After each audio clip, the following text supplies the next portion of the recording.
Hospital में जिस चंदन मिश्रा की आज हत्या कर दी गई, बक्सर में वो खौफ का दूसरा नाम हुआ करता है। चंदन मिश्रा पे लगभग 10 से ज्यादा हत्या का आरोप है। 2 पुलिस वालों की हत्या भी वो कर चुका है। और सबसे बड़ी बात तो यह है कि चंदन मिश्रा जो है वो ऐलान करके मर्डर करता था। क्या है चंदन मिश्रा की पूरी कहानी, हम आज आपको इस रिपोर्ट में विस्तार से बताएंगे। चंदन मिश्रा बक्सर का रहने वाला था। वो बड़ा गैंगस्टर था। पुलिस के अनुसार उसके ऊपर 10 से ज्यादा हत्या के आरोप हैं। लूट और अपहरण कर फिरौती, धमका कर उगाही करना उसका क्राइम पैटर्न था।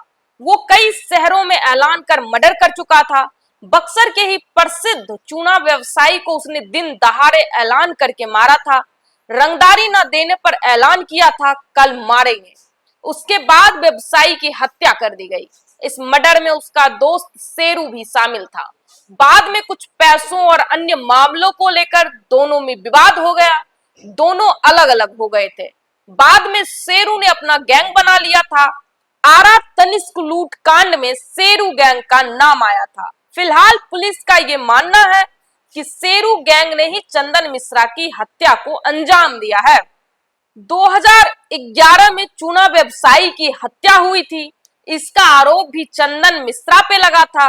2011 में रंगदारी नहीं देने पर राजेंद्र केसरी की दिन दहाड़े गोली मारकर हत्या कर दी गई थी। इस मामले में राजेंद्र के परिवार ने शेरू सिंह और चंदन मिश्रा समेत कुछ लोगों के खिलाफ मामला दर्ज कराया था।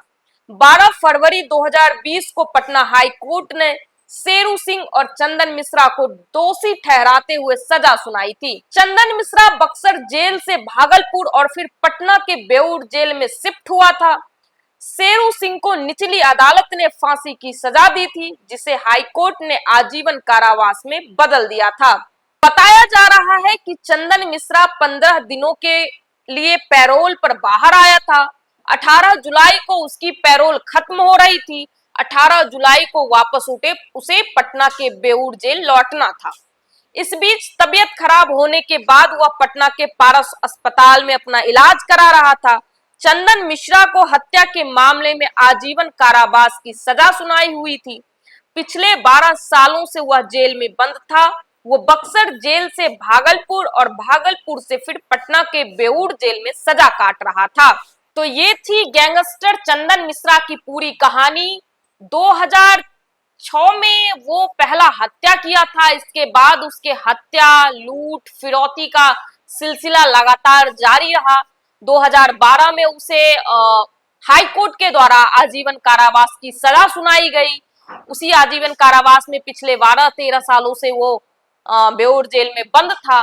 अपने इलाज, लीवर में इन्फेक्शन के इलाज में वो पारस में भर्ती हुआ था और 5 बदमाशों ने आज उसकी हत्या कर दी। बहुत सारे नेताओं का अलग अलग रिएक्शन है। कुछ का कहना है कि पारस हॉस्पिटल में प्राइवेट सिक्योरिटी रहती है, सरकार इसमें हस्तक्षेप नहीं कर सकती। किसी लीडर का यह भी कहना है कि जो बदमाश होते हैं, जो बुरे लोग होते हैं, उसके साथ बुरा ही होना है। बाकी सरकार अच्छे लोगों की भी देख रेख करने में, उसके जिम्मेदारी लेने में और सफल हो रही है। बाकी न्यूज फॉर नेशन देख रहे हैं आप, मैं आपके साथ कौशिकी बख्श। बहुत बहुत धन्यवाद।